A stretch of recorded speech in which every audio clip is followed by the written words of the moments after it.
Have you ever been through something and you don't know what just happened, but you know it was important to go through? This is that journey for me.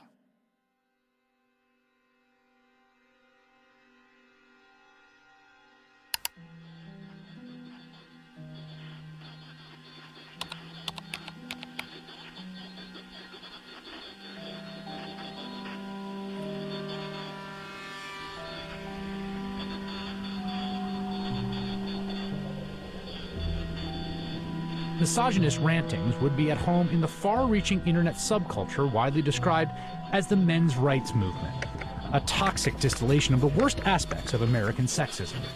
It's a universe of message boards where men get together to express their hatred towards women. I thought men's have all the advantages in the world these days. That's utter nonsense. Men are routinely ground up in a family court system that is misandrist and biased against them. They are the majority of the homeless. They are the majority of suicides. They are the majority of the drug addicted. They are the majority of the unemployed. They are the majority of school dropouts. They are a majority of those in prison. How do we know that they're not the cause of these problems? There's a reason that women live longer, Mark. Let me tell you. It is because we are stronger and we are happier at the end of the day than most men. And that is factual, and you know it. And when men are married to women who scream like you, they just want to die sooner. I'm not screaming. When you have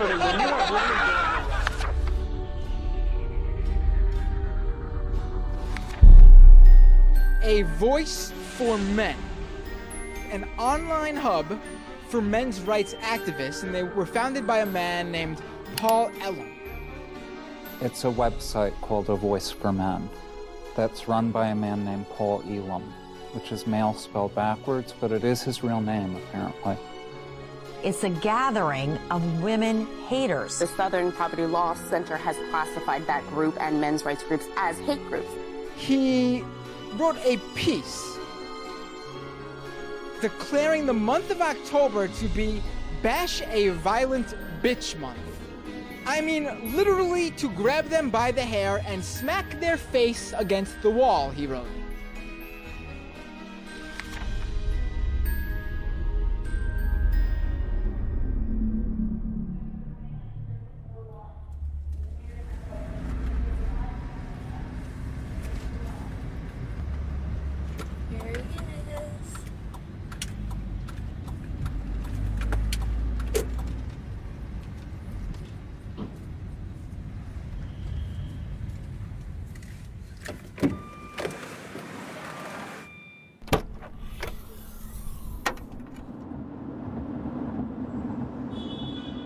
You may be wondering why I'm sitting in a car with notorious men's rights activist Paul Elam. That's a valid question, and to answer it, I need to start at the beginning of how I became a feminist.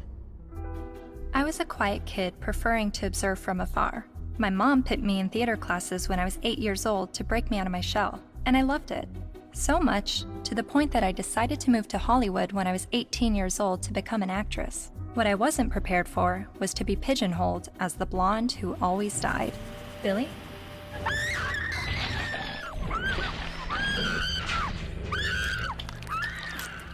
Granted, I had a good scream.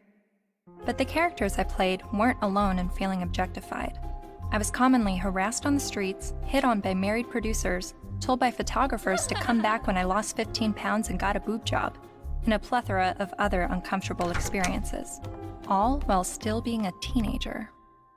I started to realize my role in the world seemed a little too similar to the unfortunate roles I was auditioning for, and it was not how I saw myself or the person that I wanted to be. So, I quit acting and bought a video camera to tell the stories I wanted to tell. And now, I've been making documentary films since 2008 when I was 21 years old. Most of my work has been about women's issues and sexuality. I've covered a range of topics from the phenomenon of purity balls to reproductive rights, single motherhood, and LGBT rights. After releasing my film in 2012 about marriage equality, I was at a loss of what topic to explore next. And that's when two horrific stories broke the news. 2-star high school football players in Steubenville, Ohio, have been found guilty of raping a West Virginia teenager. The video shows the former Steubenville student callously joking about the incident. That's like rape. It is rape. Bro, they raped her. You know you do it? Bro. They raped her. This is the funniest. Yeah. They raped her. Outrage across India as a 23-year-old woman, the victim of one of the most horrific rapes India has ever heard of. A 90-minute horror for a 23-year-old medicine student on this bus. Gang raped and beaten. Her friend assaulted and thrown out of the bus. Every day, every woman is facing violence on the streets. I started to research this rape culture.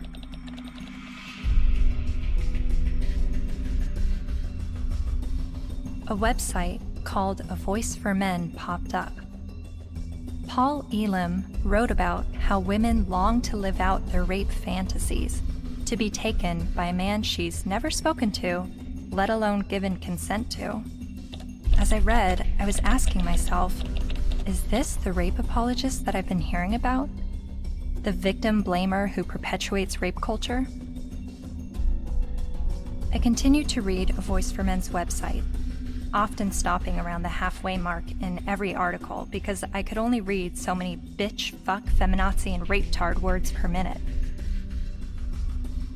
But even still, I kept reading, and thinking, and reading some more. I was trying to understand how these, what I perceived to be women haters, could have so many followers.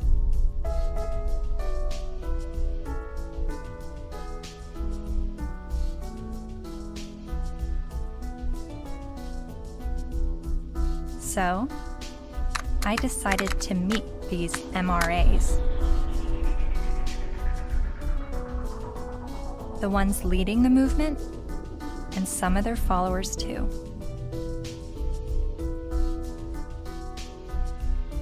And this begins my journey down the rabbit hole.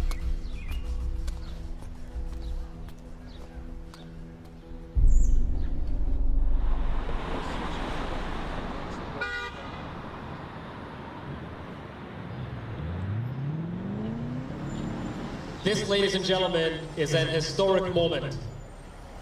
Never before has there been a gathering of this magnitude to support men's and boys' issues. We have got serious problems. I have been working in this area advocating for the rights of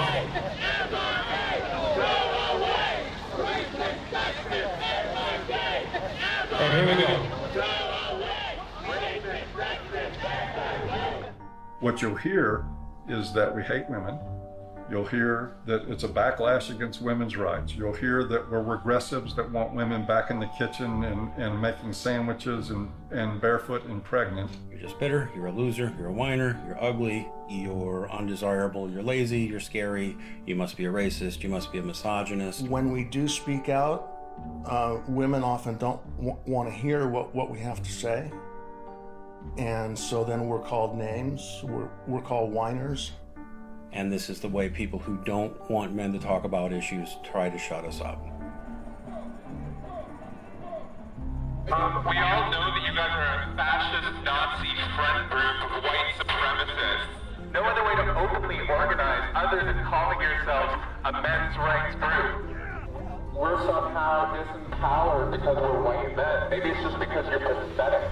We're here to fight how misogynistic assholes think they have the right to oppress women. White men are starting to feel misplaced because women are sharing space. It's disgusting, and scroll the fuck up, and don't confuse suffrage with oppression. Everyone suffers, it's universal. I am a man, and I need feminism. And it is crystal clear that the problems for men and boys are real. I would like to turn the microphone over to Paul Elam of A Voice for Men for some words.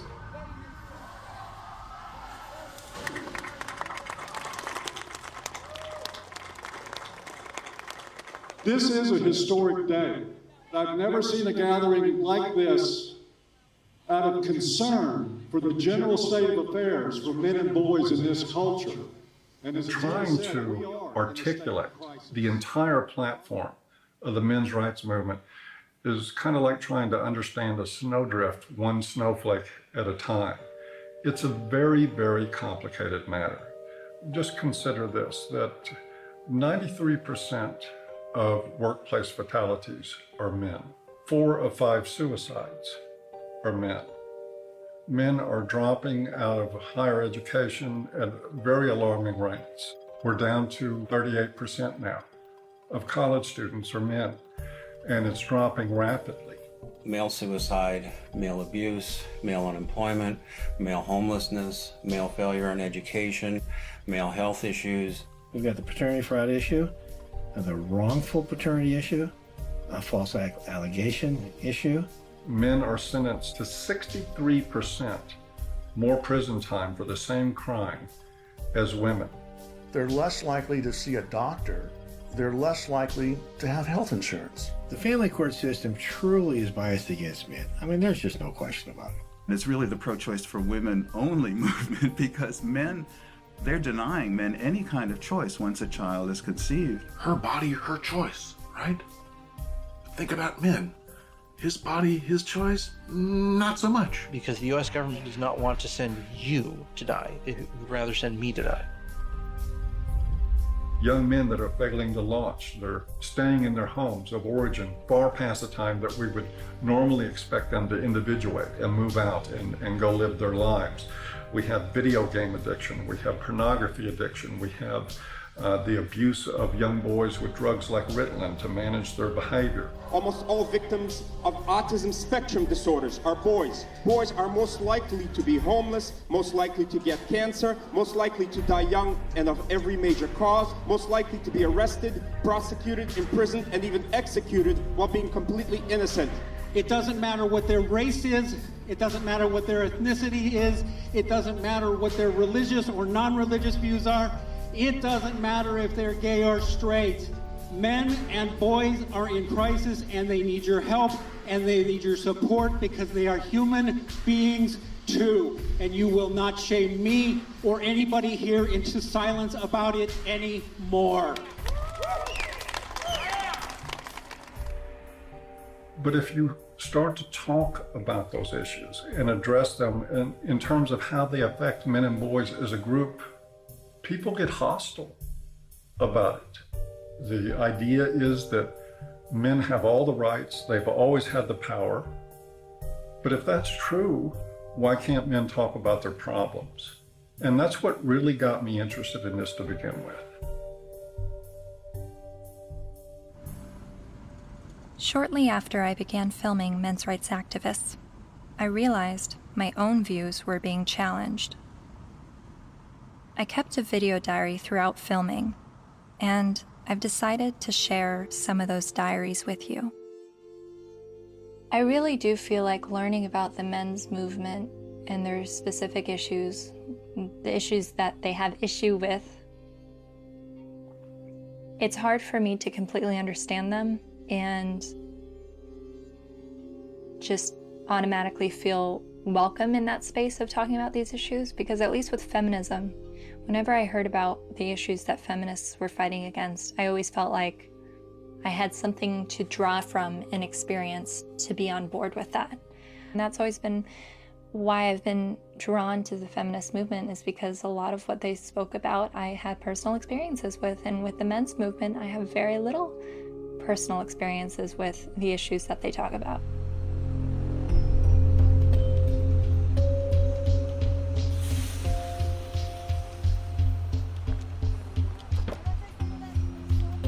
A cab driver who was driving a cab 70 hours a week was not saying, I am earning this money to have power over my wife. He was earning this money even though it took power away from his life.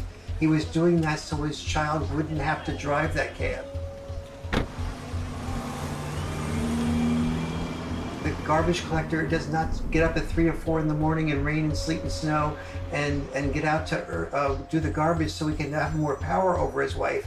That's power he's losing over his life in order to make his contribution, his sacrifice, his way of loving. And this has been translated into the culture of, you make more money than women do, you must therefore have more power. Meet Warren Farrell, best-selling author and self-styled social anthropologist, leading an assault on our traditional thinking about men. I asked my girlfriend at the time to buy me as a gift, I think it was for Christmas or for my birthday, Warren Farrell's book, The Myth of Male Power, which she did. And it just changed my whole life. And his premise was, while women are often seen as sex objects, men are often seen as success objects. And this resonated with me. He wrote this book that questioned our notions of power, of who had power and where it was. And it questioned the roles of men, but not the way feminists had always questioned gender roles. Every society that survived based on its ability to train its sons to be disposable. Disposable in war as warriors, disposable in work as firefighters, as workers on oil rigs and so on, coal miners, and indirectly, therefore, disposable as dads.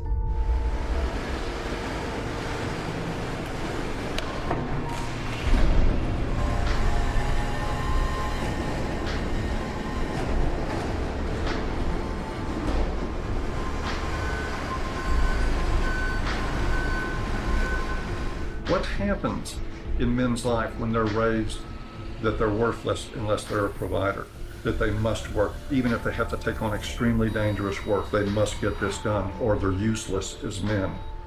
That is very, very powerful stuff. See, feminism did see accurately that we value male work more than we value female work. But there's also the issue that we value female life more than we value male life.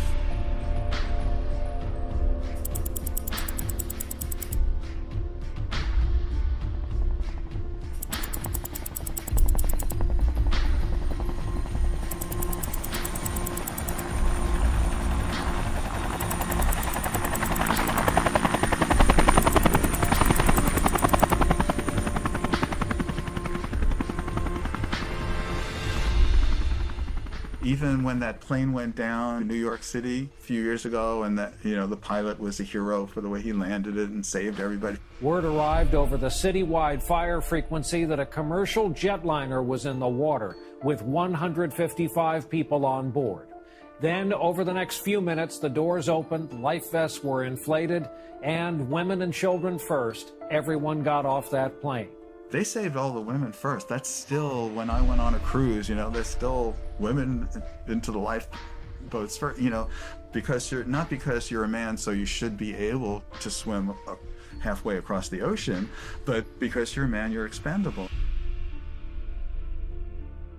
We have to look at not just the glass ceilings, but also the glass cellars. And Paul, I think as you were saying, we have to look at men just not only as human doings, but also as human beings. When you survive because somebody else is willing to die, like in war, then that you are immune to the pain of the people who are dying because you have an investment in their being willing to die. You say, I will build a statue, I will remember you in a history book.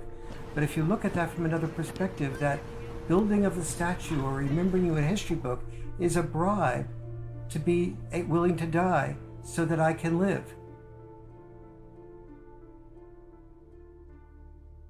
But both sexes, in the area where they are rejected, tend to turn what rejects them into an object. So the area where men... I'm watching this lecture that Warren Farrell's giving in the 90s. I see some women in the crowd, and a lot of them have their hands folded, and there is a little bit of uncomfortableness by being a woman in a crowd of people while the speaker's talking about how men are oppressed and women have it so great. It kind of puts you on the defensive as a woman. And understanding that I feel that way makes me wonder, are men having their arms crossed, listening to a feminist speaker talk about how men have all the power and women are oppressed? Are men feeling like, what are you talking about? I don't have power and we have it pretty shitty on this side of the grass too?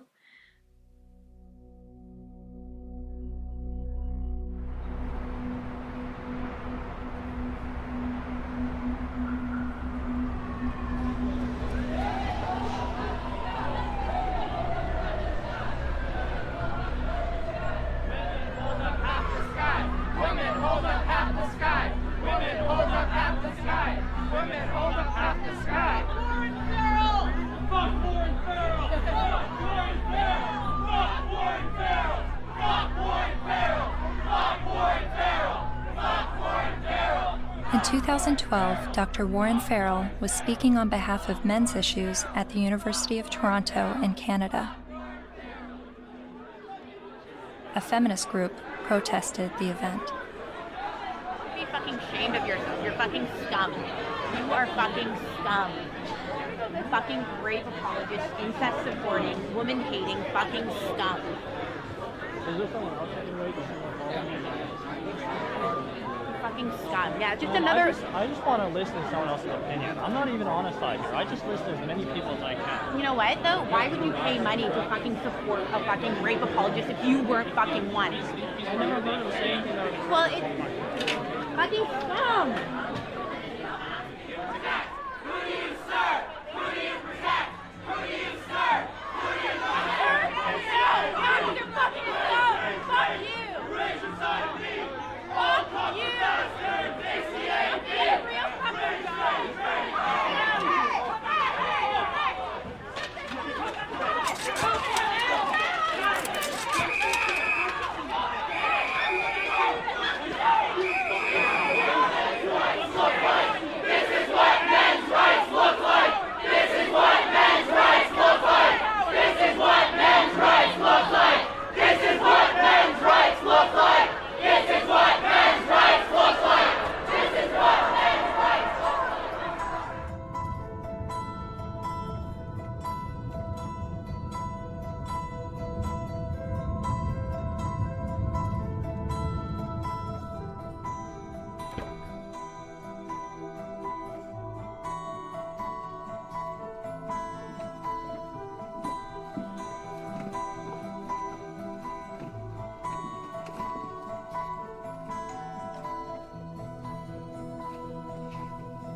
Hi, how are you? I'm Cassie. You're Cassie. Oh, for some reason I thought you were a male, which I'm just delighted that you're a female. Well, thank you. Very glad to meet you. Yeah, Come on in. Thank you. Thank you. But Farrell wasn't always so attentive to men. In fact, for years he focused almost exclusively on women's issues, rubbing shoulders with feminist leaders like Gloria Steinem. And he's still a card-carrying member of the National Organization for Women. I believe that women cannot hear what men do not say. And he's got a lot to say to both men and women in his provocative new book, The Myth of Male Power. I was making a very significant amount of money speaking around the world on behalf of women's issues alone. I went through a period of forming men's groups. And then when I listened to them, I thought, well, gee, this will be really helpful to present to audiences so that they can understand not only women's side, but men's side too, because I was really totally in the feminist camp. And immediately I saw my standing ovations drop. I started hearing that there was people saying, don't invite him there, to speak with us. And pretty soon I had, very few college and university speaking engagements. How did you originally get involved with feminism? Where did that all begin? I was doing my doctorate in political science at NYU in the late 60s, and the women's movement surfaced.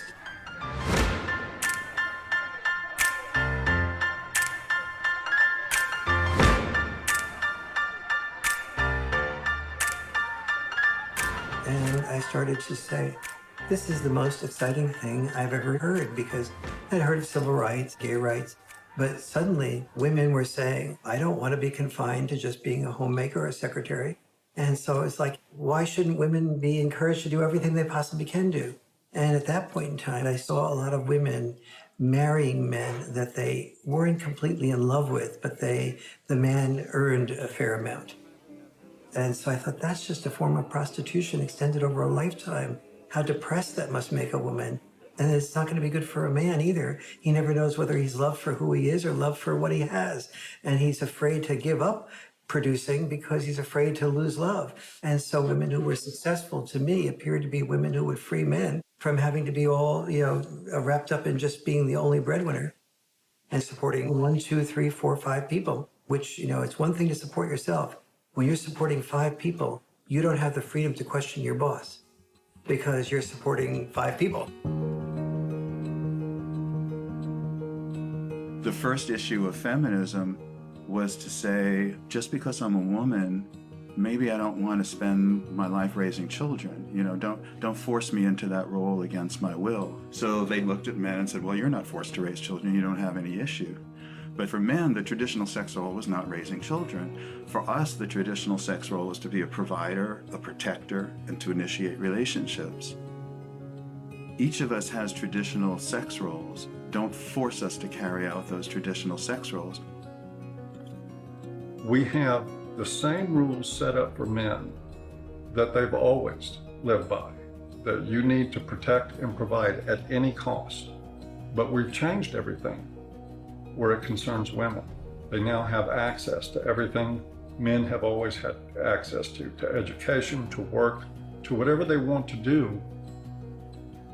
But they're not the ones driving the semis. And they're not the ones in the coal mines. You don't hear the National Organization for Women complaining that there is just not enough female ditch diggers. It is still men carrying the lion's share for what it takes to operate and maintain this society. And it is still the expectation that if somebody's going to go down with the ship, it's going to be men.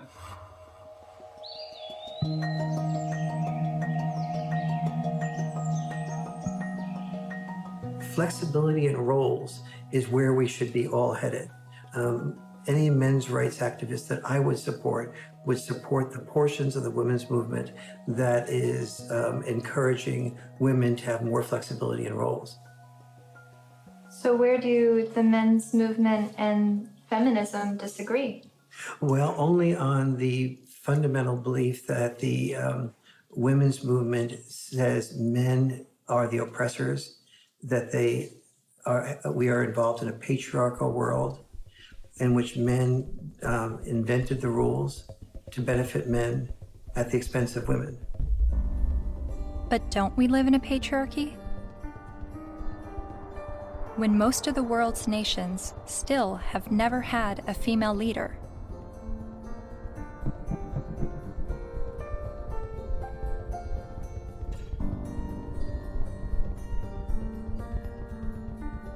And less than 5% of CEOs of Fortune 500 companies are women. You have to look at this in a larger perspective. Patriarchy is the result of gender roles and not the vice versa. Traditionally, women's power and responsibility has been in the reproductive sphere, while men's power and responsibility was in the productive sphere. You have to reproduce to continue the species, and you have to produce to feed people so that they can reproduce. So, it's like they work together.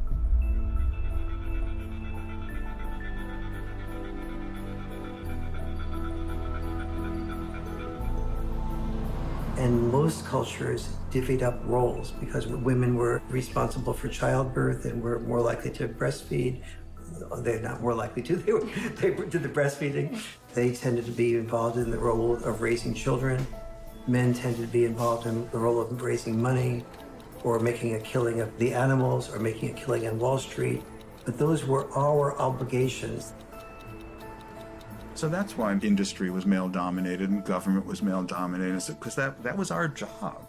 And so what we call patriarchy is men giving into the expected roles that they're supposed to give into, and many of those roles are very harmful. Working exceptionally long hours, difficult hours, dangerous jobs, getting killed on the job. Even politics, a lot of people describe as masochism. Imagine what it takes to be a successful politician. Imagine how much of your personal life that you give up, how much you work, how much privacy that you sacrifice, how much freedom in your day-to-day life that goes out the window. There are more men willing to do those things than there are women. But also, just because men are the ones, for instance, writing the laws in general, doesn't mean that the laws are protecting men.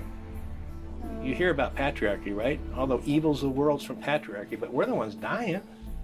You know, and we die for you guys, you know, to protect our families, our friends. In every society that's ever existed, women have had privilege and protection that men did not. For example, we never hear about how men were excluded from the Forced Labor Convention of 1930 for years. The Forced Labor Convention was an international treaty that banned slavery and forced servitude, but it made an exception for able-bodied males ages 18 to 45. Eventually, they got rid of that, but there was still an exemption for prisoners and military, which is 90% male. Stop pretending that you're oppressed and men are your oppressors. It's a lie, and it's a hurtful lie, and it's a hateful lie, and it's wrong.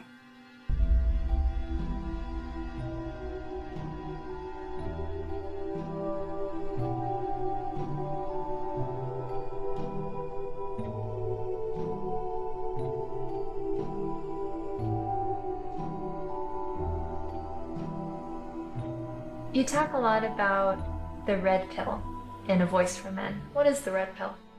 Oh, it's sort of a cultural slogan. It comes from the movie The Matrix, where the character Neo is given the choice between a red pill and a blue pill.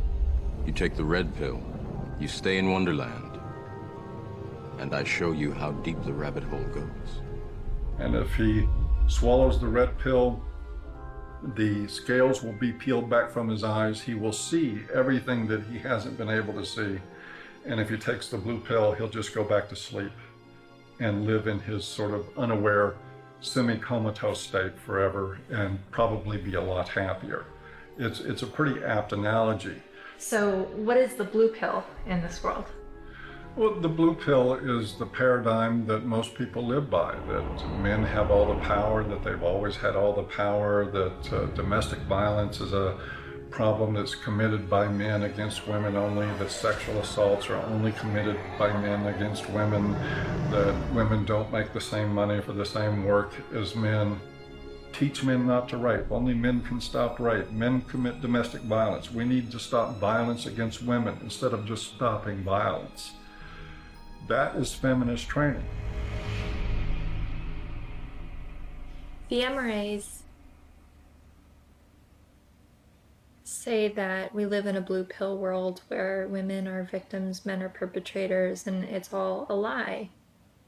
And that we're brainwashed to believe this, and that it's not true, and that men are slaves in this world, and women are...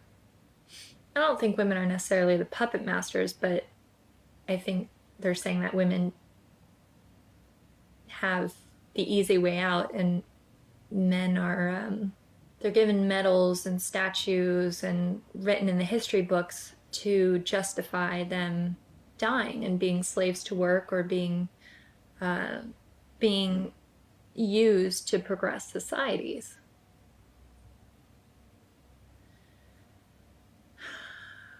And I've believed for so long that I'm at a disadvantage for being a woman, and that I have to work harder than everyone else, and I have more to overcome, and I have more to prove just because of my gender. But the MRAs are saying that this is all a lie, and that guys are actually the ones that are disadvantaged and discriminated against. And actually, the more I learn from them, the more I think thank God I wasn't born a guy. Because I don't think that the expectations on men is good or healthy. I mean, they have so much pressure to succeed and to be strong and to stand up and protect others and to put their lives on the line. I don't think I would want that responsibility.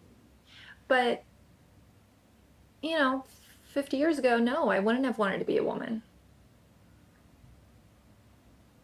But now, I mean, maybe just it's right now that the tides are changing and women are have the better deal. Well, no, I don't know.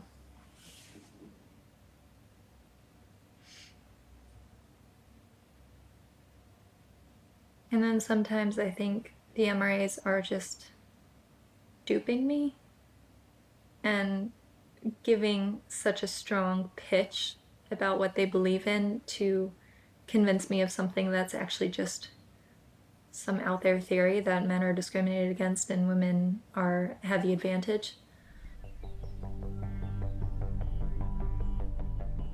Yes, this is Cassie Jaye.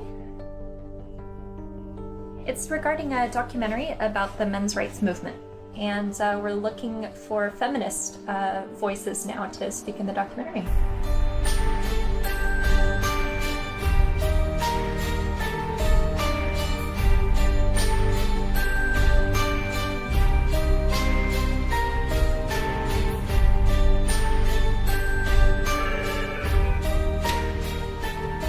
Feminist majority. Yeah, hold on just 1 second.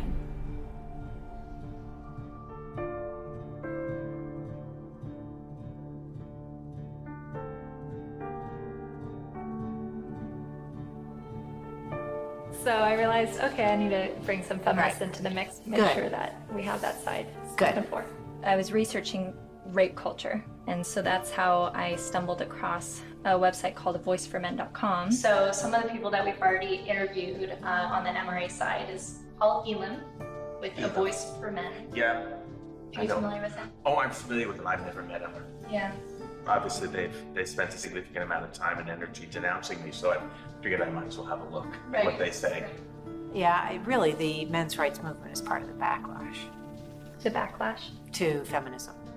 The men's rights movement really got going as women began to make gains, and some men have felt threatened by the opportunities that have been opened up to women.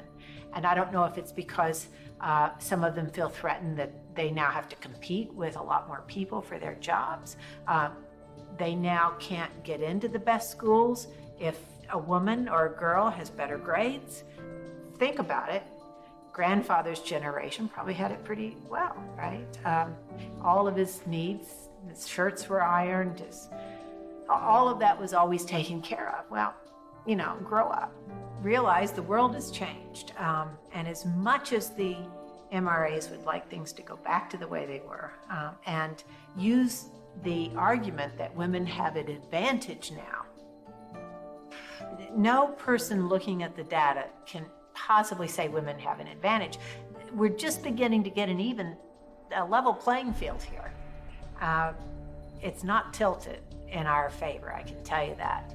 And they know it. They know it. But it's the constant distortion of the data. It's the spinning of a situation to make it look like women are somehow getting ahead, getting an advantage they don't deserve. It's part of the backlash. Political organizing comes from a feeling of victimization, which is why the men's rights movement makes that claim that men are the victims of discrimination. But it doesn't have much traction because, you know, you look around and it's hard to see it. We don't have movements called, you know, straight liberation. You know, the question I would pose rhetorically is the men's rights movement really the gender version of the white nationalist movement? Because there are plenty of white people who say that they are the victims of reverse discrimination. So of course it's not going to have very much traction. You can't really organize the people who are superordinate.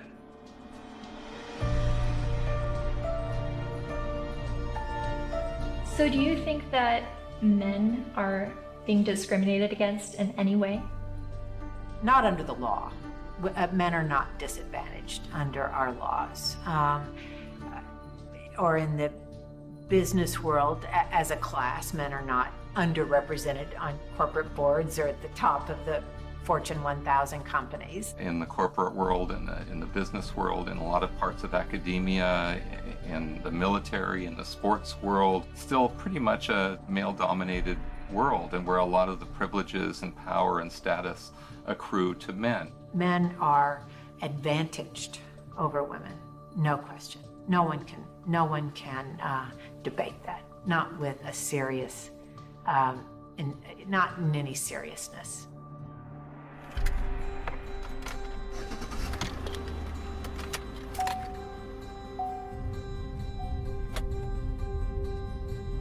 I was a math major as an undergraduate, and one of the fundamental things about geometry is the distance from point A to point B equals the distance from point B to point A.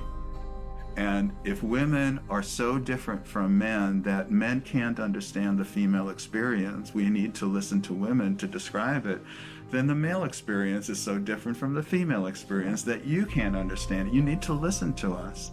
You can't really compare how men and women have suffered from sexism, because there's no way to quantify, that kind of suffering. So if a woman says, well, I miss 30% of my income,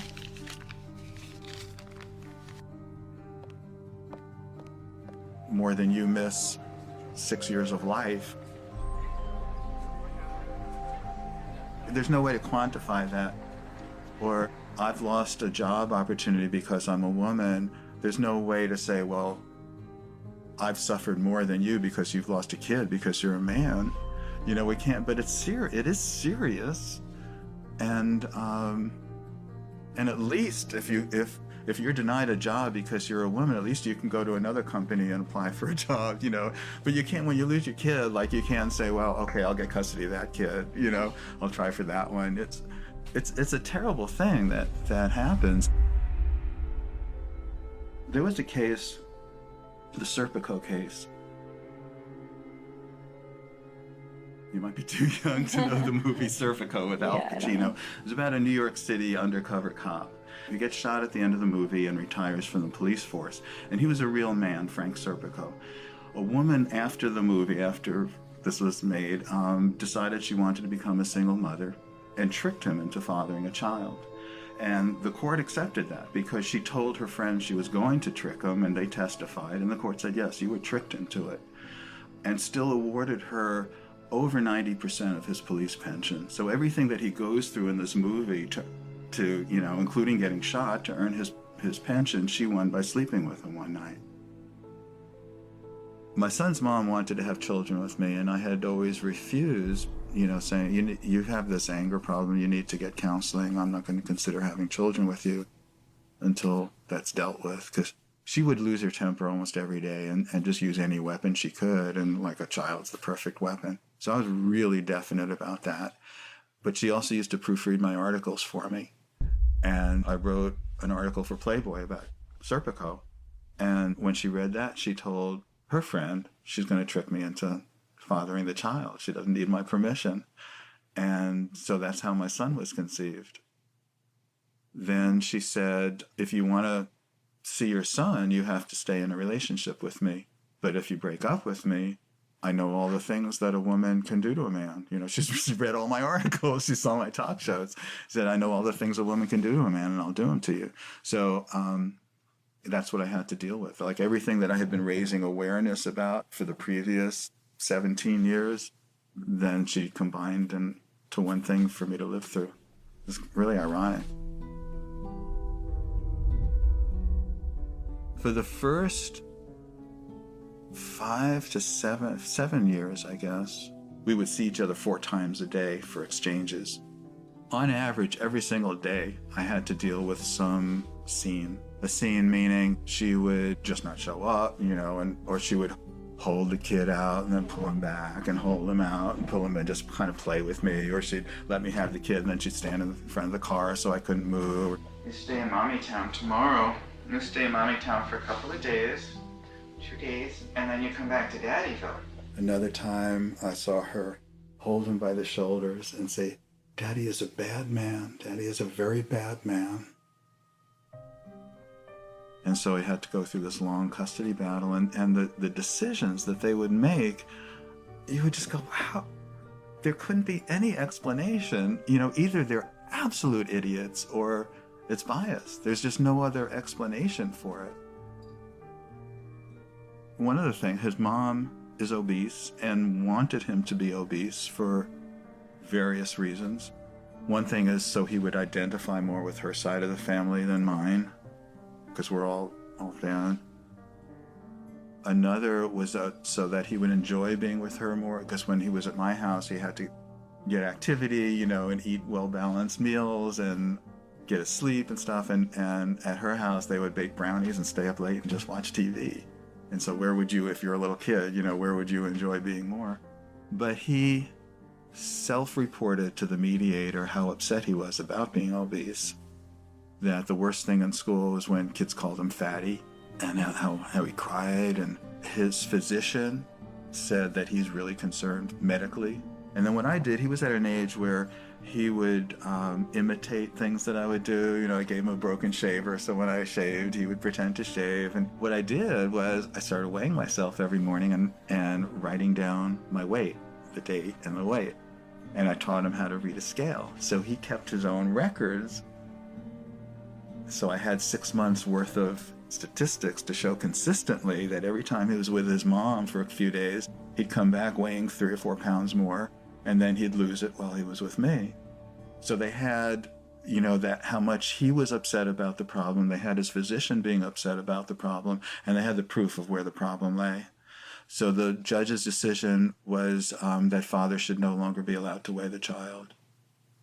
Problem solved. After 14 years, my body gave out. I got sicker than I've ever been. I realized I'm going to die. That's not going to do anybody good. I've got to give up the fight. And so I gave up custody. And so I don't see my son anymore. He hasn't been in my house since. So I did lose him. Just like a dream. You're like a guiding light shining in the night. Fred claims that during his 14-year custody battle, he spent the equivalent of 5 years of his gross income on legal fees, mediators, and child support payments. I was really in his life a lot longer than most fathers would have been. It's something most fathers can't afford. You are so beautiful to me.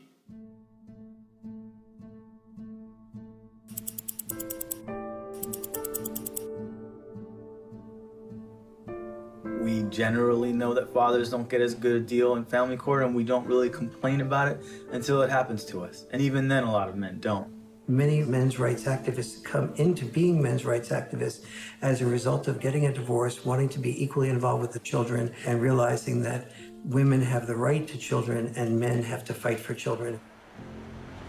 When your family courts run on the supposition that mothers are more fit to be custodial parents and that fathers are more fit to provide a check every month and to become what we like to call Uncle Daddy, where they visit their children. To me, that's one of the greatest obscenities in the world, the idea of visiting your own children, where you get to see them for 2 hours on Wednesday night, and you get to have them for X amount of hours every other weekend, and you have no say in how they're brought up.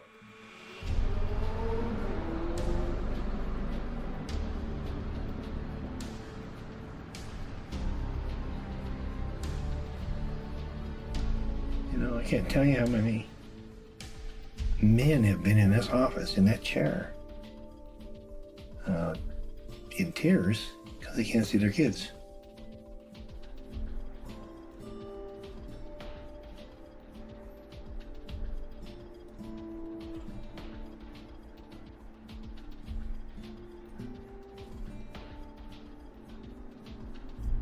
some of this stuff ends up in horrific consequences. Like this gentleman here, it's his little son. They found him dead. Not the son, but the young man. In the desert with a bullet in his head. Day before the family court, where it became known that he was going to get to see his little guy even less. And of course, he'd been falsely accused one time after another. It had destroyed his life, it had bankrupted him, it had driven him into debt, it had caused him to miss work, he was about ready to lose his job, he was in the end of his rope, so he just decided to end it. The unfairness in the family courts, the unfairness in the way child support is so often structured, it's commonplace and it's everywhere, and the more you start to become conscious of it, the more you realize that it's there.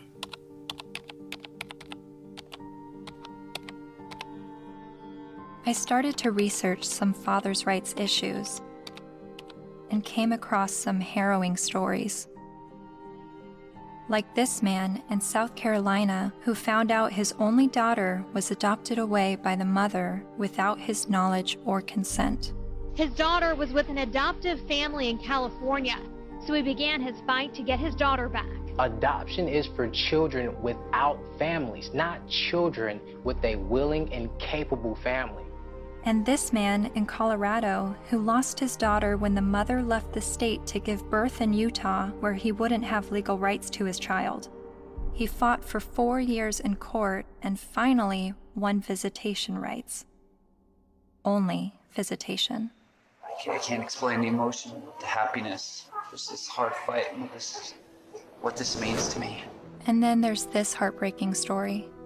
The 20-year-old father never left her side until he was forced to give her to adoptive parents this week after Kaylee's mother decided to put her up for adoption. In order to keep Kaylee, Colby needed to file paternity action, an affidavit, and a commencement notice with Utah's Vital Records a day before the mother signed the adoption papers relinquishing her rights. But in Colby's case, the mother only gave him a few hours' notice of what she was going to do. I would like her back. Men in the men's movement are not upset about having to be fathers. They're upset because they're not allowed to be fathers. That guy blows his head out, blows his brains out to the family court? And people don't think there's something wrong with that?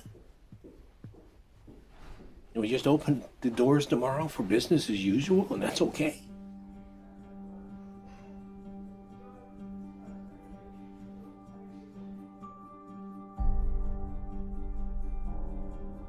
I've always thought of feminism as being the fight for gender equality. And yet, I've never heard about fathers' rights and the injustices going on in family court. Why is this? I decided to ask gender studies professor Michael Mesner. Well, I'll just say I don't think it's, I don't think that a lot of their assumptions are correct to start with. There's no doubt that there have been some men who get just screwed by court decisions and custody cases. But I think when you look at the broader patterns, it's still the case that in intact heterosexual families with kids, women are still doing the vast majority of the housework and childcare, and there's a lot of sort of father absence, lack of participation by fathers, some of whom I think then after divorce happens end up suddenly wanting equality, as fathers when they haven't really been participating equally as fathers before. So to me, it always kind of swings back to the feminist perspective of how we need to push for full equality across the board, including before divorces. If we have that, then we might expect more symmetry after divorces happening. The more I researched fathers' rights, the more I realized how deep this rabbit hole goes. Not only in the amount of issues, but also in the vast array of perspectives on these issues. I decided to create a flowchart of what I thought fathers' options might be following a surprise pregnancy. I then put a green line for the paths that I thought would be good turnouts for the father, and I put red lines for the paths that seemed to not be good for the father. Then I created a flowchart for women's options, and did the same with green and red lines. And as I stepped back, I saw all the red lines for the women's options if she does not want the child. But something dawned on me. Of every path the biological father could go down, he's at the mercy of the woman's sole discretion. Although women have very difficult choices to make, she at least has the choice. But for biological fathers, they have no say over their parental destiny.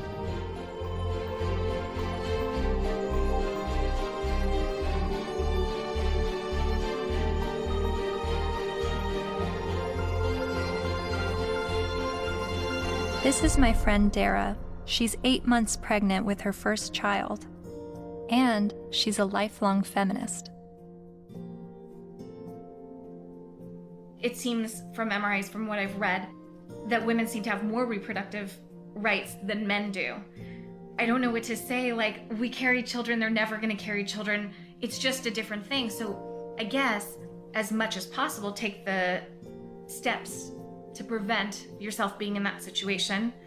It's just, I don't know what to say. There's no, there's nothing like a woman, women have been blamed for, and still are, for, unwanted pregnancies, choosing to have an abortion, not choosing to have an abortion, choosing to put their child up for adoption, when, the burden lies on a single mother. If the man leaves, there's really, societally, she's lambasted. So there's a lot of things that women deal with in that regard that men don't actually deal with.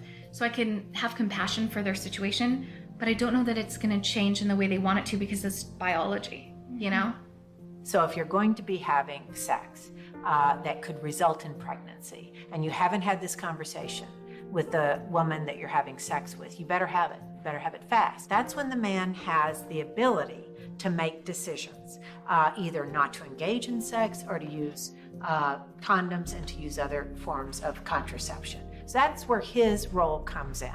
Once he's impregnated her, she's the one now faced with continuing a pregnancy, faced with the health risks that accompany pregnancy. So his rights have to be exercised early, but once she's pregnant, all decisions must be hers, because ultimately she is the most impacted. There's just no question, and she ultimately has the responsibility for that child.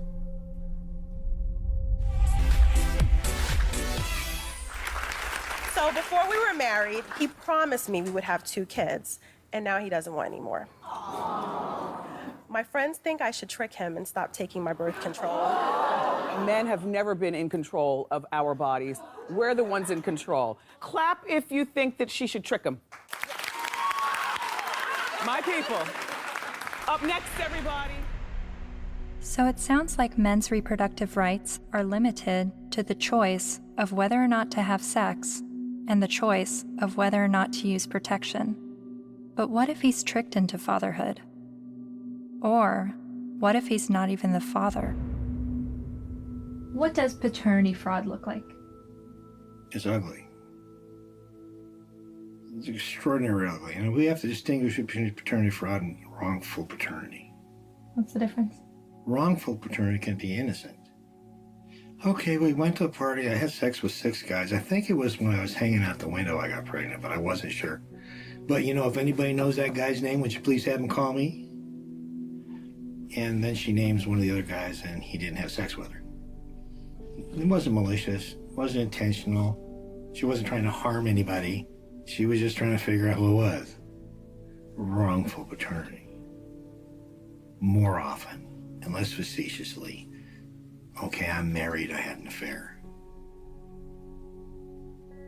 Obviously here, there's all sorts of problems because there are more victims than the person who's named as dear old dad, who may be the wrong one.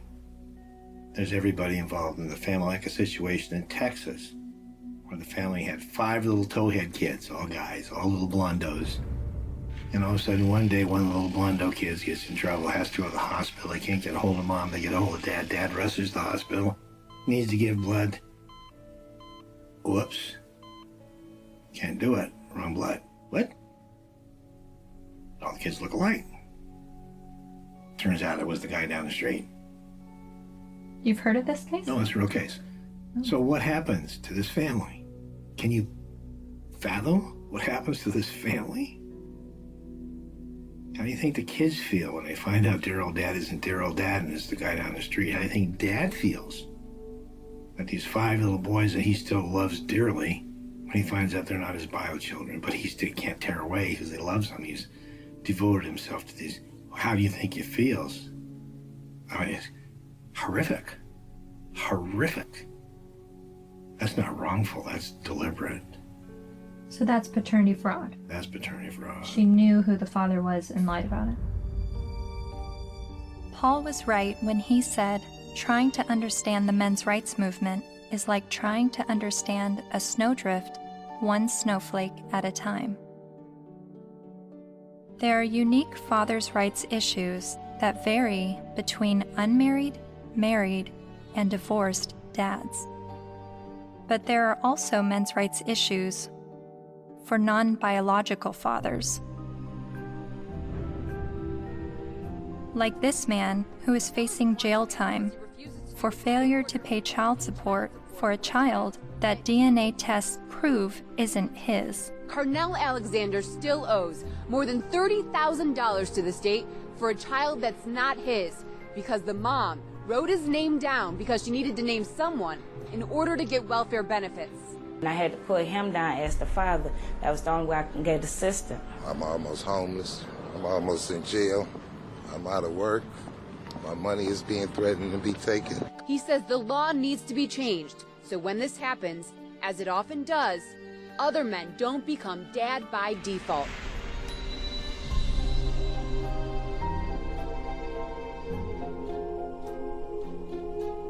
A lot of times people wonder about MRIs, why are you guys so angry? And my answer to that is, why aren't you?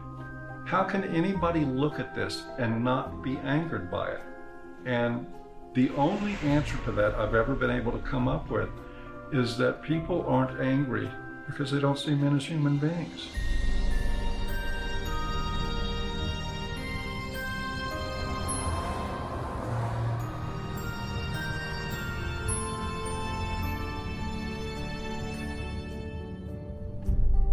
I continued traveling North America, meeting MRAs from all walks of life, hearing their personal stories, their red pill moments. I met a young man who was sexually abused when he was 16 years old while living at a residential home for people with developmental disabilities. She's the only woman I've done anything ever with, partly because it just messed me up so much. She continues working there. She hit me in the face. She actually hit me throughout the house, chasing me throughout the house. When I reported my domestic assault to the police officers, I did not at all bring up the fact that I was sexually assaulted, because if he wasn't going to believe that I was a victim of domestic violence, there was no way he was going to believe that I was going to be a victim of sexual assault.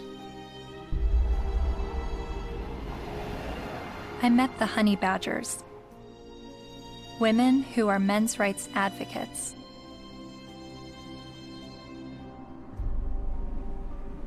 And then there was a 15-year-old boy, there's a 35-year-old woman, and then later on she came out of jail and she was able to collect child support from this boy that she raped. Yeah. After getting out of jail. So there's lack of fairness for men in the court systems. When police officers would show up to domestic violence case, there was often men were just taken away without asking what even happened. It's just presumed that men are the criminals. I was assaulted several times, you know, and I never got any help. I went to the police still bleeding a couple of times. And one police officer said, I'll never forget this. He said, if she starts hitting you again, you better get out of there fast, because if she just breaks a fingernail trying to hit you, we'll arrest you. I mean, I can't tell you at this point how many guys I've talked to who are like, yeah, you know, she stabbed me and they put me in jail. Not only are there endless studies that show women are just as violent as men are, when I would talk about it, invariably, men would start coming out of the woodwork with stories. Stories they were afraid to tell, stories that they got laughed at for, stories that they got blamed for.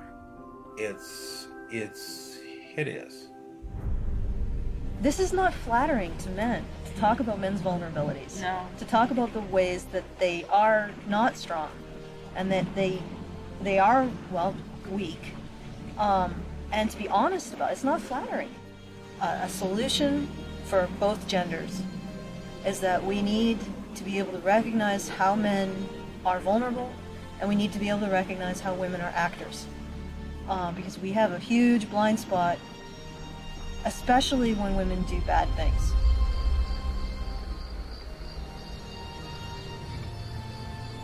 My best friend that I grew up with since kindergarten was being physically abused by his wife, who he'd been married to for 20 years. She'll break glass and throw it at him, punch him. I've seen it just happen spontaneously, and it was frequent. And he's bigger than her, but he didn't want to hit her. And he didn't want the children, they had 3 minor children, he didn't want them seeing this at all. So he would usually just go outside, because there would be glass breaking or things being smashed or yelling, and he knew that the neighbors might think it's him. So he would go outside so the neighbors can see what's happening. Eventually I said, look, you need professional help, and so does she, and maybe the kids do too. So I called a bunch of domestic violence shelters. I just looked around online and I called, but every place that I called said, we don't help men. We don't help male men at all. And I started becoming curious about why that was, because I learned that these were state-funded shelters. And I know that men pay at least half of the taxes that fund these shelters if they're state-funded, and I just was wondering why.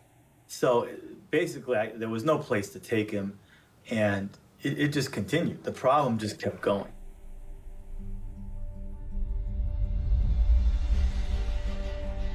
In the United States, there are over 2,000 domestic violence shelters.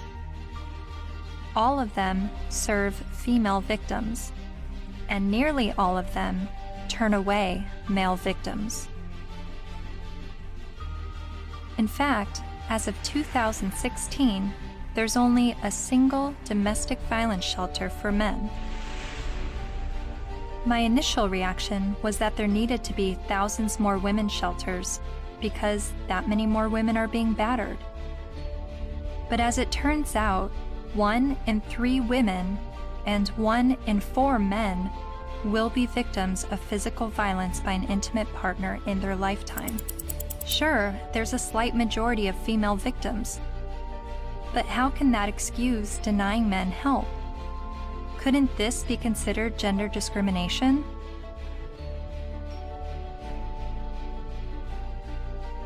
Think of it this way. Roughly 78% of all suicides are men. If suicide prevention services only served men, wouldn't we see the gender discrimination immediately? If there are over 2,000 women's shelters that turn away men, and only 1 shelter for men, obviously the resources don't match the need. How are you involved in the men's rights movement? Well, from the very beginning, when I first opened the Refuge, which was in 1971 in Chiswick in London, almost as soon as I took the women in, I got a house for men. A Voice for Men's editor-at-large, Erin Pizzey, founded the first ever women's shelter in 1971, and she is widely revered in the men's rights community. Because you see, what I knew from the beginning, most domestic violence is consensual. Both are involved. Sometimes one's the perpetrator, the other plays the victim, then it crosses over. It's not as though it's just all men or all women. It's both, and occasionally innocent victims, very innocent. Battered children grow up to batter, that's what I learned. Whether it be a man or a woman. And I now know that if a woman comes in with a history of violence in her own childhood, the chances are she will be probably violent to her children, and she will want to live on this knife edge of crisis and danger. I haven't been allowed to speak, that's the difficulty. Why is that? Because I'm completely barred from all conferences. I'm not allowed to walk up the step of my own refuge. I bought the bloody building. But no, because there's feminists, the woman who runs it is a very heavy feminist. She won't have anything to do with me. What did you say that made them hate you? That women could be equally as violent as men. That was from the beginning.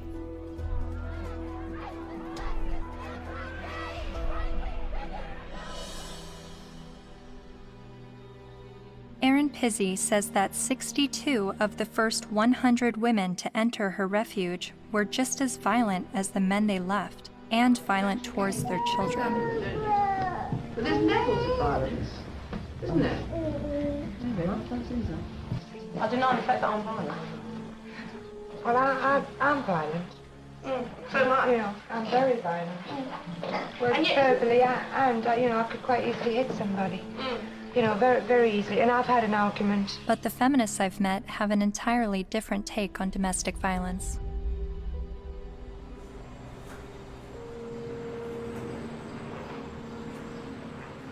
On the whole issue of domestic violence, that's just another word, really. It's a cleanup word about wife beating, because that's really what it is, or dating violence.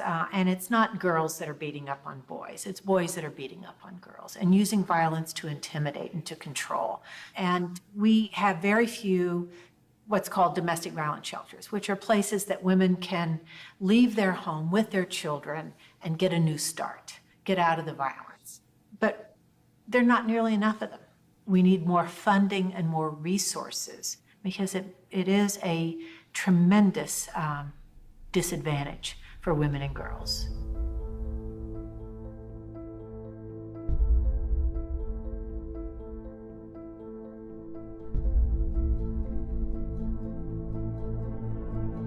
In 2014, the CDC released a report revealing that over 5.4 million men and 4.7 million women had been victims of intimate partner physical violence within the previous 12 months.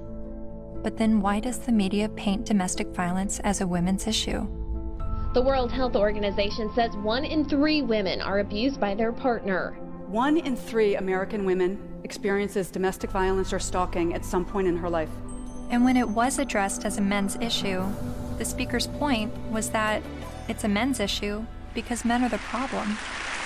I'm going to share with you a paradigm-shifting perspective on the issues of gender violence. I don't see these as women's issues that some good men help out with. In fact, I'm going to argue that these are men's issues. Why is domestic violence still a big problem in the United States and all over the world? What's going on? Why do so many men abuse physically, emotionally, and verbally and other ways the women and girls and the men and boys that they claim to love? What's going on with men? Let's grant every single empirical case as being true. Yes, it is true. Let's just say, it is not true, but let's just assume that there is gender symmetry in domestic violence, that women hit men as much as men hit women.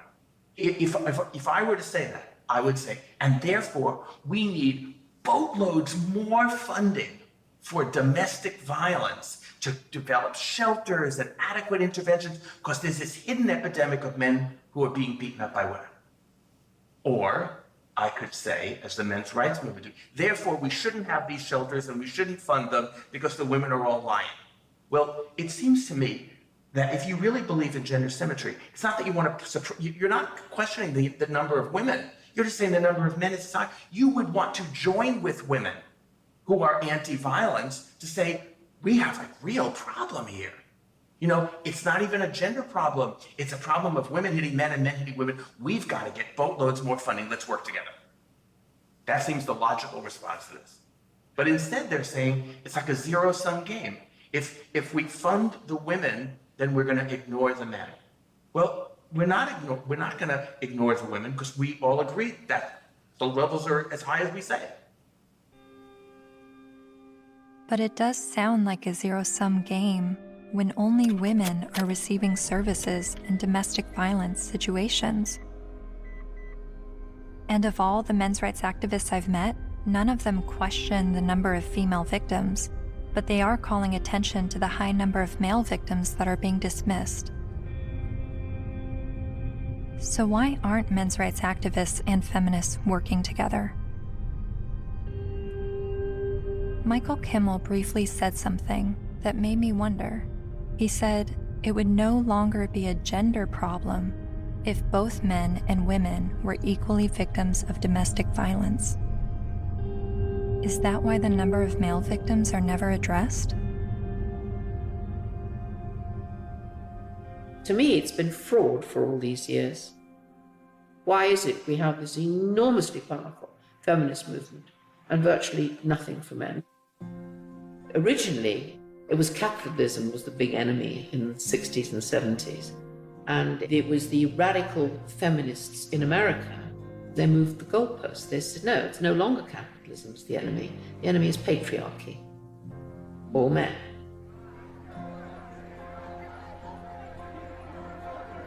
And that's how the women's movement began. And it was enormously successful.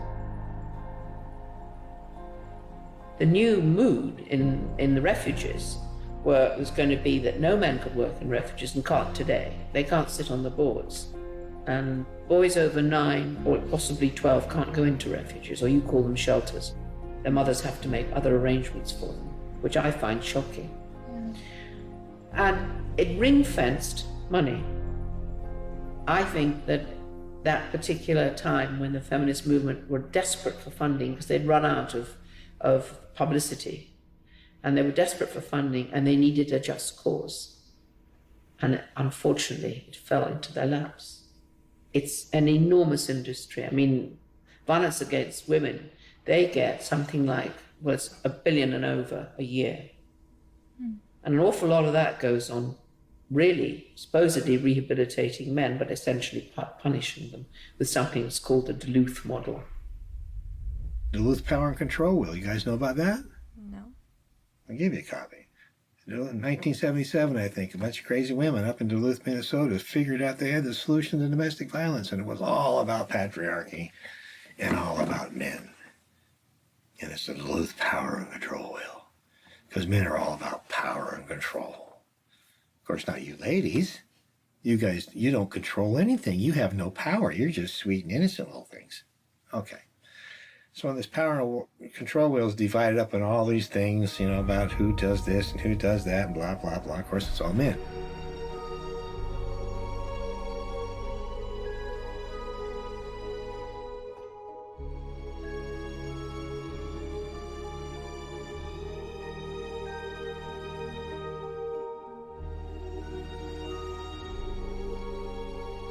The entire domestic violence industry was founded on that. I think it's still 37 or 32 states in the United States that by law they have to use the Duluth model for battery intervention programs, and it's all shame, blame, and guilt-driven. If you're a man and you walk in, you must admit you did it up front or you're in denial. There's no debate, there's no discussion, there's no possibility that you could be falsely accused. The criminal justice system could have made a mistake. None whatsoever. You are in a state of denial, and you will complete that course or you're going to go to jail. You will be re-engineered. That's frightening.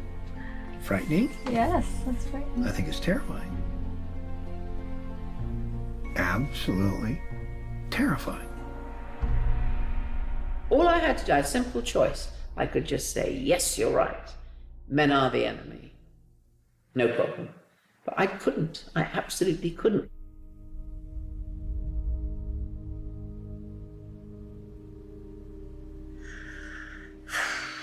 Just getting overwhelmed. Because I don't know where I'm headed with what I believe and what is right and what is wrong and who is wrong and who is right, and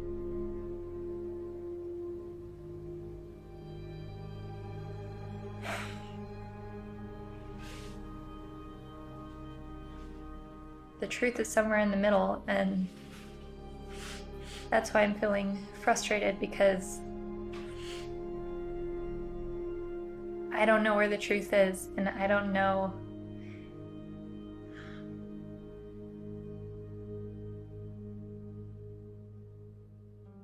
When I decided to make a film on the men's rights movement, I never anticipated questioning my feminist views.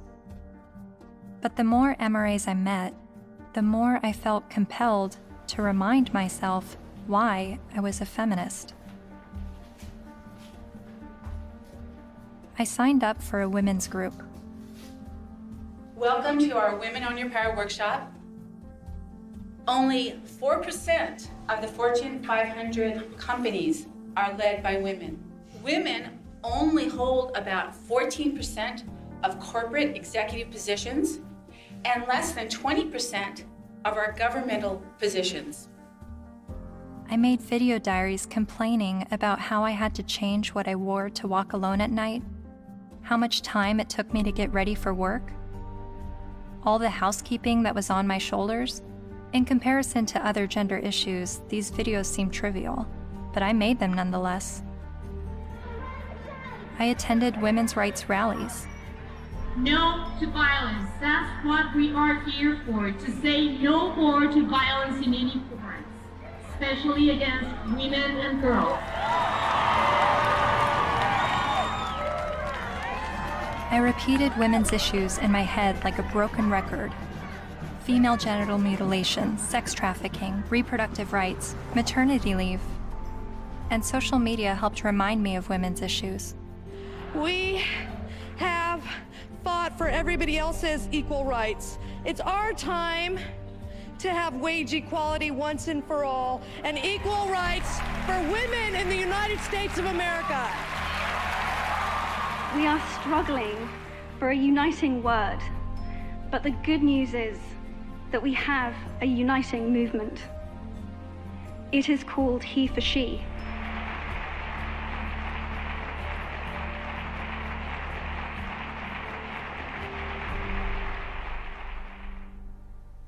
Whenever I hear the MRA's point of view about how difficult it is for them, I immediately go to, well, what about us? What is it like for us? And then I get on the defensive and want to make sure that women's struggles are also heard.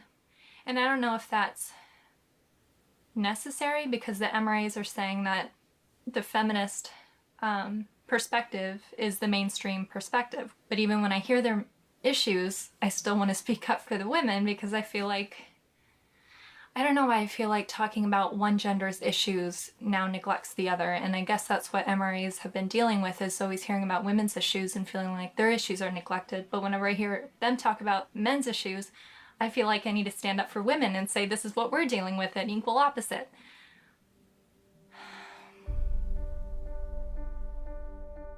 I met with men's rights activist Karen Strawn late one night in a noisy bar. She became well known for her YouTube videos talking about male disposability and other men's rights issues. And she's a honey badger.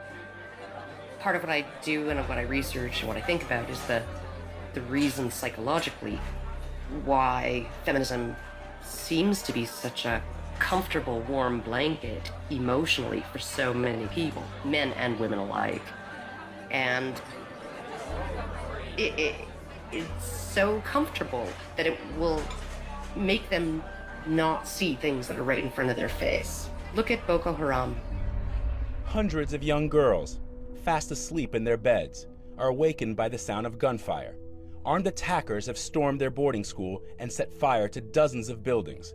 Nearly 300 of them are dragged from their dorm, loaded onto trucks, and carried away deep into the forest. From New York to London rallied yesterday demanding that the terrorist group Boko Haram bring back our girls. It just gets to the core of you, This unconscionable act was committed by a terrorist group determined to keep these girls from getting an education. And what happened in Nigeria was not an isolated incident.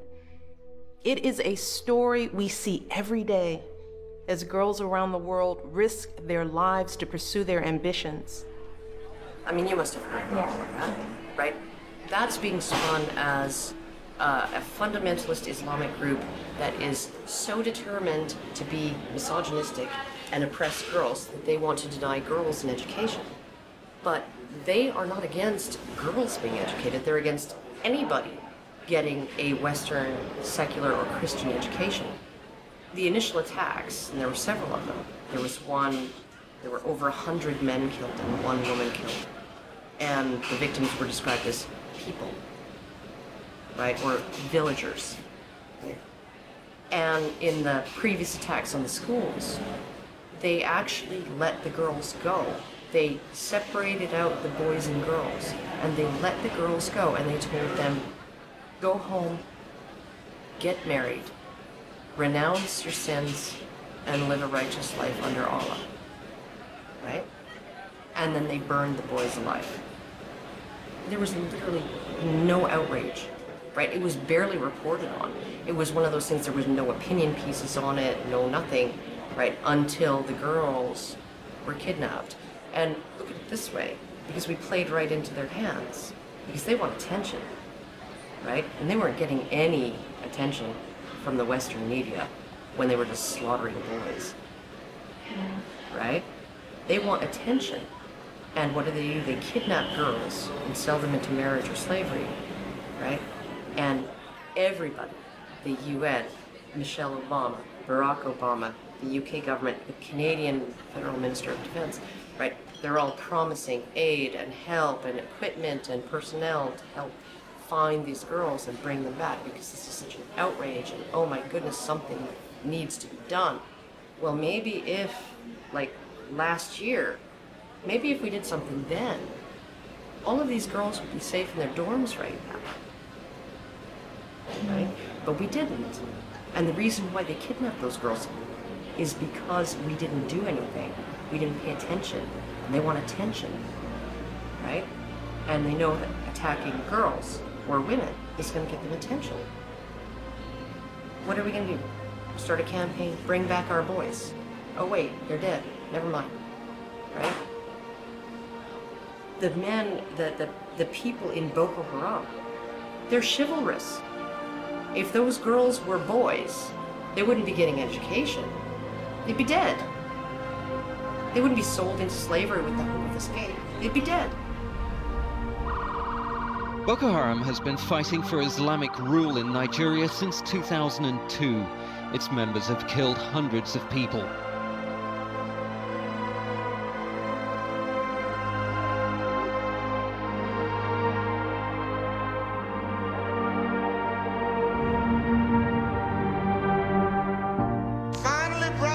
At least 69 dead, although some reports put the number at about 150 and scores more injured. For that day when we shall lay down our burdens and study war no more. Finally, brethren, after a while, the battle will be over. For that day when we shall lay down our burdens and study war no more. Finally, brethren, after a while, the battle will be over. For that day when we shall lay down our burden and study war no more. Finally, brethren, after a while, the battle will be over. For that day when we shall lay down our burden and study war no more. Finally, brethren, after a while, the battle will be over.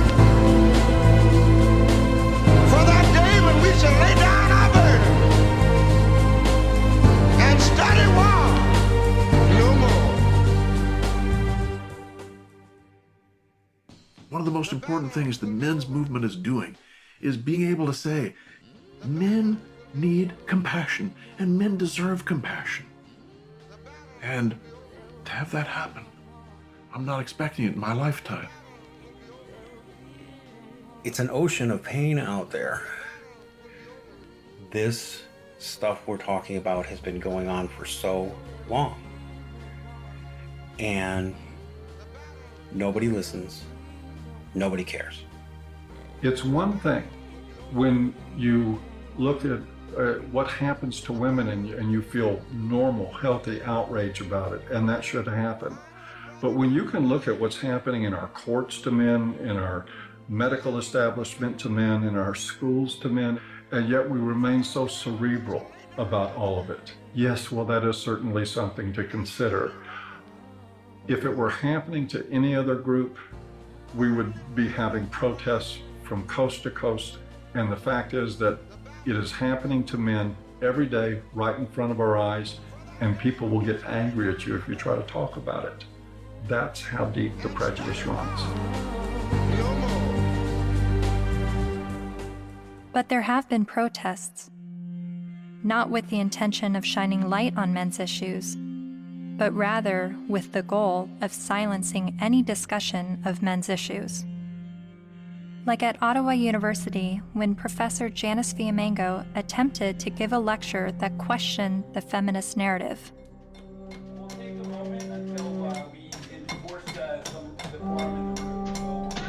So you think this is a victory?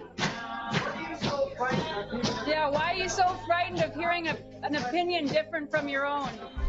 Then there was the first international conference on men's issues in Michigan, where even Ms. Magazine urged its readers to protest the conference in hopes of shutting it down.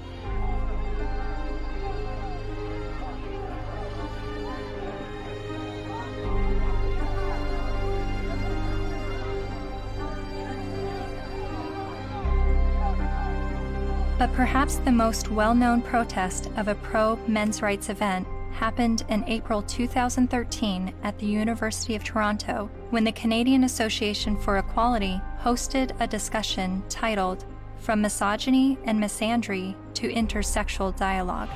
About in my 20s, when I went to Columbia to study art history, and that was in 68, and that was the height of the academy. And so suddenly I was confronted with the direct possibility of being drafted for that.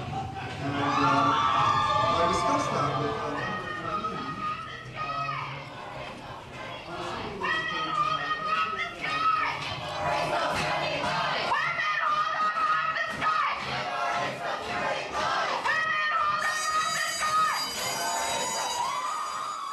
A feminist group protesting the event illegally pulled the fire alarm and successfully shut down the event.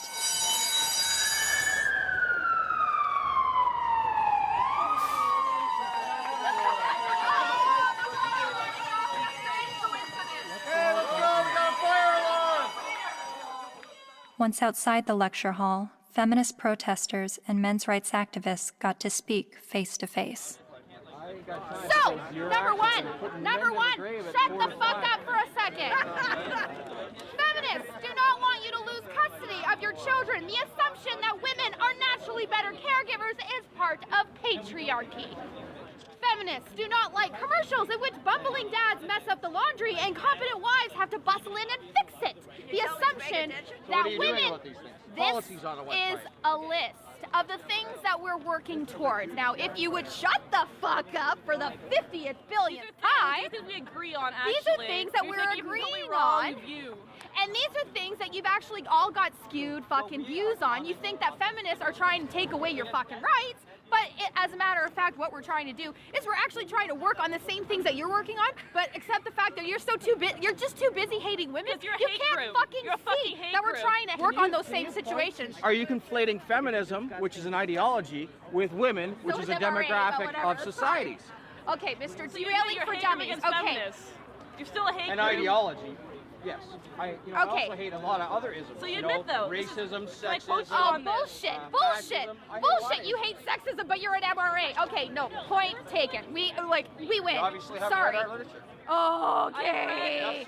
You don't actually work on anything. You're not creating any change in the fucking world. Your fucking website's a hate website against feminists. You're not actually creating any change. Feminists do not want you to have to make alimony payments. Alimony is set up to combat the fact that women have been historically expected to prioritize domestic duties over professional goals, thus minimizing their earning potential if their traditional marriages end. The assumption... I'm reading, fuckface. I'm trying to I'm letting everybody else hear it, okay? It's not just for you, Mr. Entitled. The assumption that wives should... Why do you think the men's rights movement is at odds with feminism? What has created that clash and that war between each other? Well, one, feminism has spent the last 50 years demonizing men, which is sort of one of the problems. Feminist scholars have characterized men as inherently violent, inherently bad, inherently predatory, inherently oppressive. They have postulated that masculinity is a disease. Feminists aren't the only problem. The problems didn't start with feminism. So when I start criticizing feminism, I want you to know you're just part of the problem. They're just part of the problem. You calling men oppressors and women oppressed demonizes men, and I believe diminishes women at the same time. It's a way of telling men to shut up. It's a way of telling men that their experiences don't matter. You tell a man he's privileged, therefore anything he's gone through or anything he has to say doesn't matter. His lived experiences don't matter because he's privileged. So, how old were you when you started calling yourself a feminist? Or how many years ago? It was probably about 3 years ago, I guess you can say. I'm relatively new. Yeah, but I'm pretty loud, so violence only helps the oppressor, not the oppressed. A lot of MRAs say that feminism doesn't fight for the rights of men. What would you say to that? Cry me a river. Really, because feminism is a movement about the discrepancies when it comes to women's equality, because we're still not there yet. You know, so don't even start with that whole, oh, but you don't think about the men's issue. Well, then, you know what? Start your own goddamn movement, which they have, but maybe make it a little more about legitimate issues like custody and alimony and things that you think are unequal, which all stem from patriarchy, not from, oh my God, feminists are trying to take away our kids. No, dipshit. That's not what we're trying to do. We're not trying to do that. I mean, if they look at the root causes of why, for example, you know, women get custody more often than men do, women are supposed to be the mothers. They're supposed to be the natural born caregivers. So obviously, duh, you has a vagina, so obviously you're going to be able to take care of the kitties.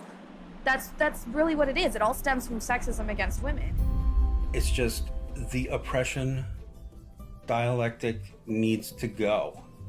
It's so hard to convince people to look at men's rights activism and support it without first allowing them to at least escape the stranglehold that feminism has on their minds. I do believe it is dogma. It's zealotry. There are good people in the feminist movement.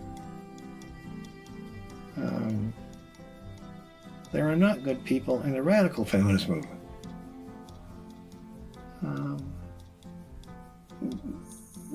That system is based on hate. And hate is, in my opinion, hate's the most destructive force in the world. They're so quick to call us man-haters or misandrists. Misandry for men? No. Like, they're so quick to say that when all we're doing is talking about, like, patriarchal societies and structures that we want to dismantle. Nothing against men in particular, but just saying, hey, this is a system that we live in, and this puts men above women, and it's not necessarily their fault, but hey, recognize what's happening here, and let's work together to dismantle it. The omnipotent, ever-present patriarchy, the invisible force that directs all of our lives, right, and causes all oppression and all suffering, right, our devil. And the beautiful, wonderful force for justice, feminism, the way, It's the way. It sounds like religion. It sounds like religion. And oh my goodness, for a movement that's only about equality and isn't blaming of men. They name the force for evil after men and the force for justice after women. And this being a movement is very, very, very concerned about the implications of language. So concerned that if you call a firefighter a fireman, it will discourage little girls from aspiring to be firefighters. And sometimes discourage grown women from aspiring to be firefighters, right? By calling them firemen. But we can call the force for all oppression. We can call that essentially men, patriarchy, right? And we can call the force for good and justice women. And that kind of language, that has no implications. We're not blaming men. We just named everything bad after them. They're really angry, and they're angry at women, they're angry at feminist women, but yes, men have gotten a crappy deal. But it's not the fault of women or gay people. When feminism says that they have no part in any of this, I think they're not being honest about it. I don't blame feminism for all of it, but I think they've had a role in it. They've written laws that discriminate against men. They fought to protect those laws, particularly in domestic violence areas.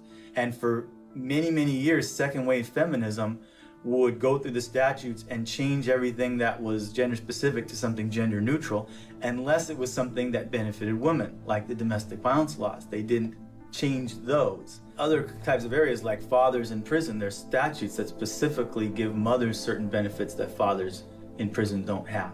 And I challenged that as well legally, but we didn't win on that one. When I wanted to get a commission on men, like the county has a commission on women, the feminists fought that tooth and nail. When Prop 209 was before the California voters, which was to end affirmative action, every feminist organization opposed it. Every time men's rights groups try to pass joint custody legislation, feminist groups fight them. They fought us on paternity fraud. The biggest opposition that I have faced has been from the radical feminists that said, we don't want truth to be the standard, because if we did, they wouldn't oppose automatic DNA testing at birth.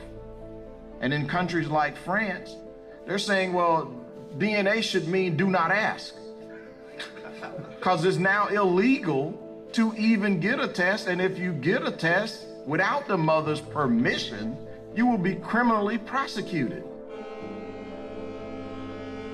In Sweden, they tried to create a man tax. In India, the men's rights movement is trying to get the rape laws to include male victims, and the feminist groups apparently are fighting that. I'm not saying all feminists are this way, but I think the ones who are affecting public policy, who have the lobbying power, I think they are. If you just look at their actions, they don't want equality for women. They want special privileges for women and girls. And even though they know in a lot of areas men do not have equality, they are silent. The commandant of the Marine Corps said that he thinks, and I quote, all eligible and qualified men and women should register for the draft, talking about selective service. Do you think women should also have to register for selective service like men? I have to think about whether I think it's necessary to go as far as our military officers are recommending. The idea of having everybody register concerns me a little bit unless we have a better idea of where that's going to come out. Where I want people to register, I want every young person to register at the age of 18 to be able to vote automatically. And I think if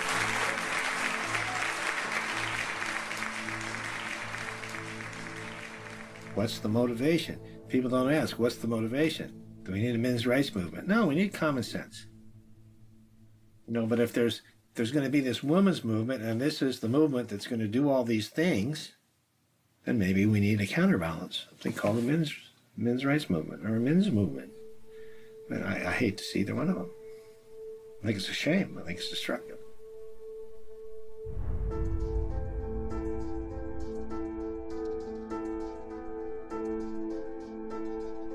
I'm hearing what the men's rights activists are saying, and I'm finding the sources to support what they're saying. Men are just as likely to be victims of intimate partner physical violence. Men have little to no control over their parental destiny, especially when he's tricked into fatherhood or he's raising a child that he later finds out isn't his. The sentencing disparity between men and women is 6 times larger than the sentencing disparity between blacks and whites. So while a black man may be sentenced to 10% more prison time for the same crime as a white man, a man is sentenced to over 60% more prison time than a woman arrested for the same crime. Boys are falling behind in education. They are enrolling at lower rates and earning less college degrees. And while not all MRAs agree on the issue of infant male circumcision, most MRAs do believe it is a human rights violation. I spent months learning about infant male circumcision, but it only took me watching a 5-minute medical training video to convince me this is a barbaric practice that needs to stop. Okay, so first thing, make sure he's well restrained. Before you okay? Then we repeat the process with just one end and clamp. Anything that gets clamped gets cut. All that was left, a partial penis and his tiny testicles. Rhodes says Ashton urinates through a hole in his penis. She says she can't imagine now what she'll say to her son when he's old enough to understand what's happened to him. How could you explain it to your child that you don't have a penis or you might never be able to have kids?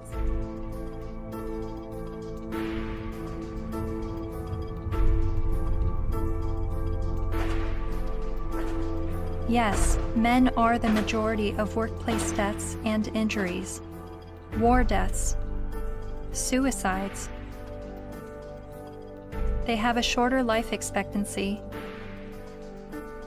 Warren Farrell makes the argument that prostate cancer and breast cancer mortality rates are similar, but funding disproportionately supports breast cancer research and awareness over prostate cancer.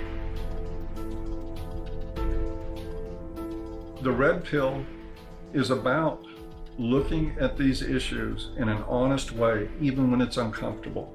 And these things are uncomfortable, but without the willingness to set aside the programming and to set aside the false beliefs about what power is and what women are and who women are. Part of what we do is a pretty serious critique of both sexes.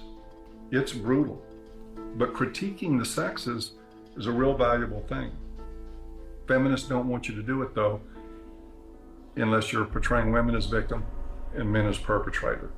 The Red Pill is about understanding that men and women, like everything else in life, it's a mixed bag. You've got victims and perpetrators on both sides of the fence. And that's all. It's real simple. It's just not easy.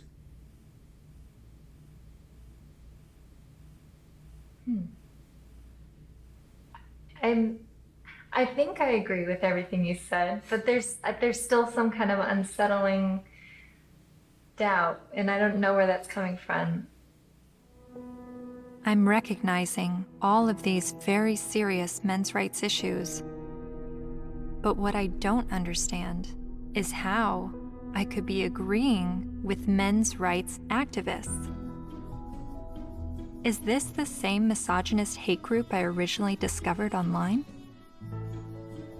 The Southern Poverty Law Center has classified that group and men's rights groups as hate groups. I looked into what I was hearing from feminists and the mass media about the men's rights movement. I've read a lot and I've heard a lot that the men's rights movement has been labeled a hate group by the Southern Poverty Law Center. Is that correct? That's not quite true. No, they got it wrong. No, this was somehow written up on some kind of anti-men's rights websites as us having listed them as hate groups and so on. That we didn't do.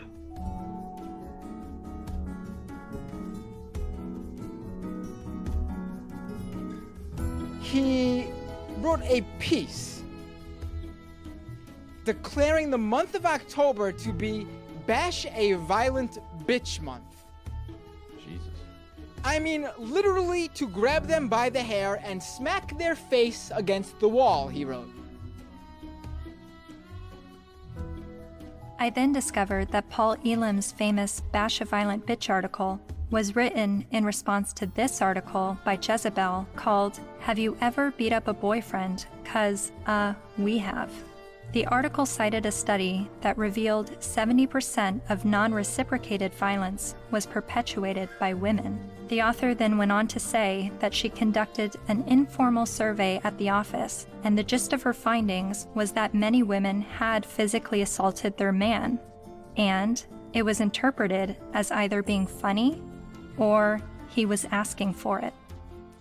I couldn't help but see the hypocrisy in a major feminist website making light of abusing men, and MRAs stinging back only to have the media paint them as the abusers. Something else to think about. Arriving on campus, boys will also see the effects of women's studies programs, now usually termed gender studies programs. Make no mistake about it, however, they are still women's studies programs. I teach in the gender studies program at Wagner. There are about 900 such programs worldwide, and about 400 of them are in the States. By comparison to those 900 programs worldwide, there is one men's studies program. In 4 years, Center for Men and Masculinities is to be established at a state of New York university, the one in Stony Brook. It will be headed by Professor Michael Kimmel, a sociologist. Its advisors will include, probably among the advisors are funders as well, the actress and fitness expert Jane Fonda, Gloria Steinem, and Eve Ensler, the author of Vagina Monologues.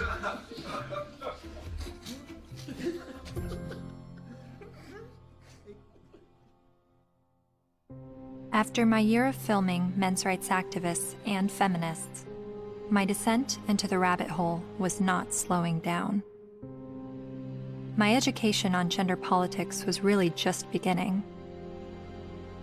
I learned about other sectors of the online manosphere, like MGTOW, Men Going Their Own Way, and a forum on Reddit called the Red Pill, which is separate from the men's rights community and they do not see eye to eye. I'm told an easy way to remember the difference is that while MRAs want to change the system, Reddit's the Red Pill want to take advantage of the system, and MGTOW want to leave the system. There are so many perspectives on gender, and I believe they are all worthy of listening to. However, the conversation is being silenced. For a society to accept anything said on behalf of women's rights, and then to shame any dialogue about men's rights and call it hate speech is precisely the problem. I don't know where I'm headed, but I know what I left behind. I no longer call myself a feminist.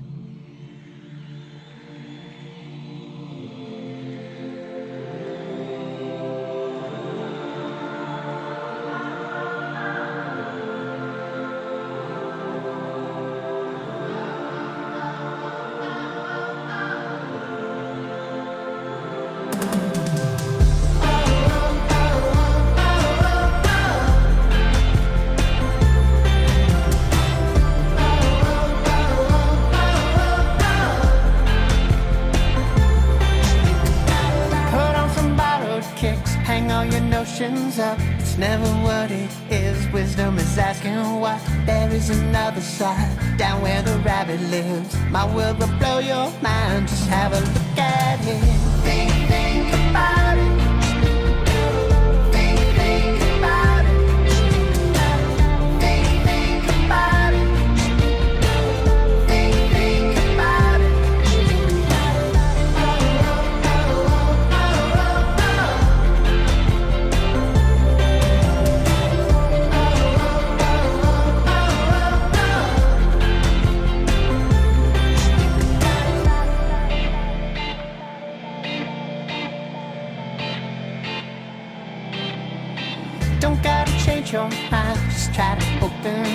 I'll let you use my eyes, see what I'm dealing with. People with different stories, divided by different categories and reasons why.